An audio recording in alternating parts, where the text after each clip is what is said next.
Hello, everybody, and welcome back to part 6 of What If War for Cybertron and Fall Cybertron characters were in TFP. Let's get to it.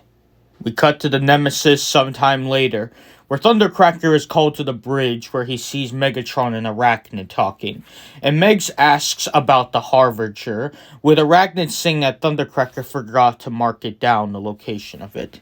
Thundercracker says he doesn't even know about the Harbinger's existence, with Arachnid saying it came to Earth sometime when they were all in stasis. So Megatron sends Thundercracker and her to go get it. RC is on top of the roof of the mountain, where she looks to the graves, but she sits next to cliff jumpers. She would say the same thing as Cannon and vowed to kill whoever killed him, with it being revealed Jazz had seen her during this. Thundercracker and Arachnid arrive at where the first half of the ship is. Arachnid would tease him for failing to mark down such an important find on this planet, but it makes sense. A former subordinate of Starscream would be foolish, and it's a wonder why he was made second in command. Thundercracker is annoyed, but retorts Megatron sees the value in him. Arachnid just drills down inside the Harbinger. The two cons enter one of the rooms that they see, and it's revealed to be a lab, but in the corner they see something peculiar.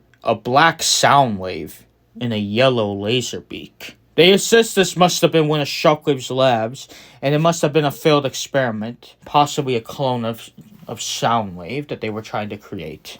Thundercracker accesses one of the computers, and he actually finds out that the ship was split in half, as he detects the other half of it nearby, but that causes their signals to start to get detected. So Prime takes a team, him, Jazz, RC, Sideswipe, Bombi, and Bulkhead, to investigate. The two would leave the room, but when they do, they encounter the Autobots. The two would escape, with the bots following them after. However, when everybody leaves, Mech arrives, having detected all the Cybertronian signals nearby, and they go down the hole Arachnid made and enter the Harbinger and begin to look around the ship. Silas orders for anything valued to be taken, with Mech finding the lab and the two bodies. Silas is satisfied with this, so Mech takes the two bodies and other Cybertronian tech out of there.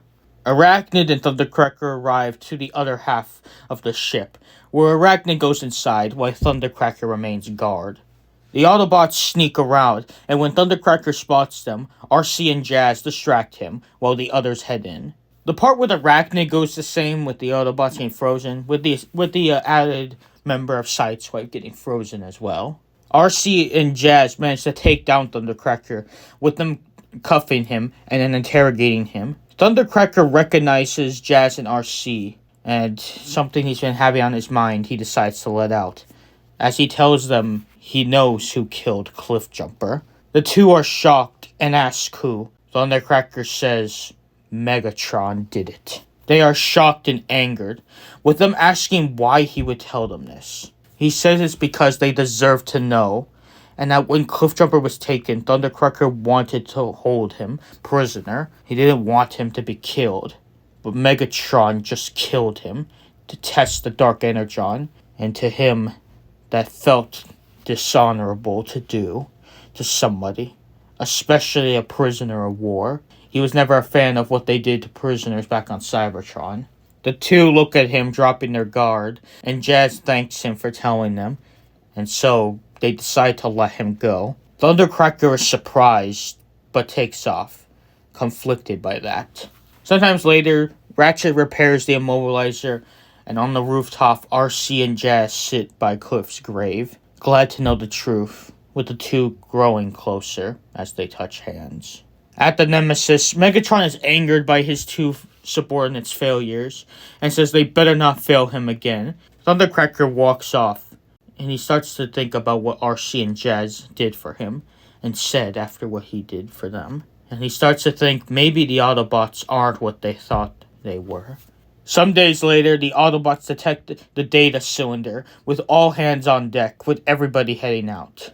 Miko still goes out there and tries to get the data cylinder, but just like a cannon, shoots it into Bulkhead's head, and the cons get away with the cylinder. Prowl is angered and is about to scold her, but Jazz tells him to cool it, as it was a mistake and she was just trying to help them. At base, they find out what the cylinder had on it, which was the formula with synthetic energon, with everybody excited. Prowl is a lot less mad at Miko, but still says she needs to learn from her mistakes. When Bulkhead's memories are beginning to disappear, Perceptor and Ratchet begin to work on a workaround, with them deciding that they need the cylinder. So, just like a cannon, the bots try to trade it with Megatron, but Megatron ultimately refuses, saying that if the information needs the cylinder, but if it can help either side, then nobody can have it, with him crushing the cylinder as the bots fight off the Viacons. At base, the bots prepare to say goodbye to Bulkhead, as they have not found a way to fix him. And Miko wouldn't have been able to sneak him out due to all the bots being there that would watch over him. Miko says her goodbyes and touches his head, which causes his eyes to grow red as it detects a foreign object. So it shoots out the beam, firing right into one of the monitors. Bulkhead is knocked out, but in a few moments awakes, feeling like himself again, with Miko happy, and Ratchet looking to the monitor, and seeing the data successfully went into the monitor. So, a few days later, Ratchet, Perceptor, and Jetfire get to work on the synthetic energon formula, with it going by much faster, and they do manage to complete the product. Some of the Autotroopers volunteer to test it, with Ratchet agreeing, with a few of them getting some doses of the early product. Soon the bots go on a mission to get the energon from the cons, but with the Autotroopers there that have the synthetic energon in their systems, they actually manage to take on even the likes of Breakdown and Knockout, with them actually getting into a fight with them, beating them up, causing them to run away, as well as the Autobots getting the little energon that the cons are having. More tests are done in improving it, and by some time later, they have completely removed the extreme aggression and overconfidence one faces from it, thus making it a very viable source of energon and a power boost that could give them the advantage over the cons in another way during this war. Prowl comes to Optimus about how now that they have the formula, they should leave Earth and bring it to Cybertron to help heal their home and save their starving people. Optimus says that without the space bridge, they have no way of getting there fast. And with the Decepticons on Earth, they can't risk trying to leave for a long period of time. So ultimately, they can't go. And that until the Decepticons are gone, then they have to stay on Earth as well. Prowl is angered, but agrees, as while he does want to help his people, he also doesn't want to disrespect his leader's choices. But Optimus says that in time they will work on it. Maybe when Wheeljack returns, if he chooses not to stay, they could give him some of the formula to head to Cybertron. But in the meantime, they're all happy to have this formula, with the bots happy, and now feeling like they finally have the confidence to end this war soon. Sometime later, Optimus speaks of the darkness rising, with Megatron speaking of it as well. Megs wants more dark energon, but when Knockout tries to give him some samples they have left from Cybertron's supply, Megs refuses it, as he wants the real, raw version of it. As while, yes, the samples from Trypticon did give him power effects, it weakens the host over time, and becomes less powerful, as Megatron is no longer able to tap into its extreme power as he once was. So he wants the real, raw blood of Unicron version, and not the artificial stuff. And Megs would soon start to have his visions of the rising darkness. Soon Fowler calls in about the cons attacking the military base, with the bots intervening.